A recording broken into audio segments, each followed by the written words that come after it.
Namangan viloyat hokimi Shavkatjon Abdurazzoqov Uch tumanida o'tkazilgan Yoshlar kuni tadbirlari doirasida yoshlar o'rtasida jinoyatchilik va huquqbuzarliklarni oldini olish masalalariga ham e'tibor qaratdi. Xususan, Bog' mahalla fuqarolar yig'inida keyingi yillarda jinoyatchilik ko'rsatkichi yuqori bo'lgan Toshloq, Fayzobod, Bog' mahallalari yettiligi a'zolari bilan uchrashib, muloqotda bo'ldi. Hurmatli prezidentimiz tashabbuslari bilan mahalla yettiligi tizimi joriy etilganiga 2 yil to'ldi. Ushbu davr mobaynida yettilik a'zolari aholi bilan ishlashni o'rgandi, tajriba orttirdi va bugungi kunga kelib bu tizim xalqchil tuzilmaga aylandi. Mahalla yettiligi yagona jamoa bo'lib shakllandi. Mahalla yettiligi tizimi yaratilmasidan oldin mahallani ishsizlik, kambag'allik va jinoyatchilik va oilaviy ajrimdan xoli hududga aylantirish degan tushuncha yo'q edi. Bugungi kunda mahalla raisi yettilikka bosh qosh bo'lib, aholini qiynab kelayotgan masalalar bilan kundalik shug'ullanmoqda. Qaysi xonadonga yordam berish, qaysi ko'chani ta'mirlash, qayerga daraxt ekish, kimni oilasi notinch, kim ishsiz yoki bo'lmasa kim chet elda migrant bo'lib yuribdi, ular bilan qanday ishlash kerak, shu kabi barcha masalalarni jamoasi bilan kelishib hal qilmoqda.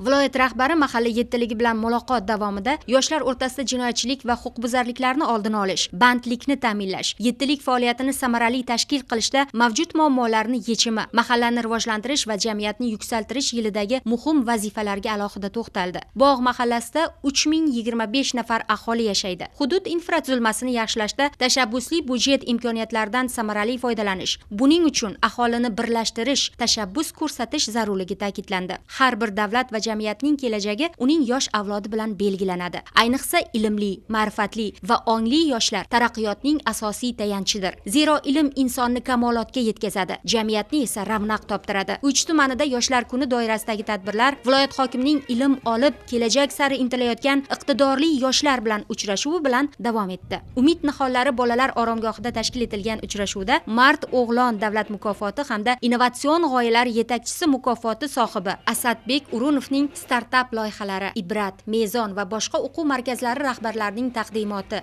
Ustoz Ali platformasi, Mutolaa, Ibrat farzandlari, Qizlar akademiyasi loyihalari bilan tanishildi. Ayniqsa 39-maktabning yosh aktyorlar jamoasi tomonidan teatrlashtirilgan chiqish barchada katta taassurot qoldirdi. Tadbir qatnashchilari o'quvchilar mahoratiga yuqori baho berdilar. Shu yerning o'zida hokim va yoshlar uchrashuvi doirasida Voice Up 2026 inklyuziv oromgohi ishtirokchilarining taqdimotlari bilan tanishildi. Samimiy va ochiq muloqot tarzida o'tgan uchrashuvda yoshlar o'zlarining fikr mulohazalari, taklif va tashabbuslarini bildirdilar. Ilmga chanqoq, izlanuvchan yoshlarning orzu intilishlari, kelajak rejalari diqqat bilan tinglandi. Uch tumani mahallalaridan qatnashgan bir guruh yoshlarning murojaatlari joyida ijobiy hal etildi. Viloyat rahbari yurtimizda yoshlar uchun yaratilayotgan imkoniyatlar, bilim olish va o'z iqtidorini namoyon etish uchun keng sharoitlar mavjud ekanini ta'kidlab, yoshlarni doimo izlanish, bilim olish va yuksak marralarni zabt etishga chorladi. Shu kuni Ijtimoiy himoya milliy agentligi viloyat boshqarmasi tomonidan tashkil qilingan Voice Up inklyuziv oromgohiga ham start berildi. 3 kun davomida oromgohda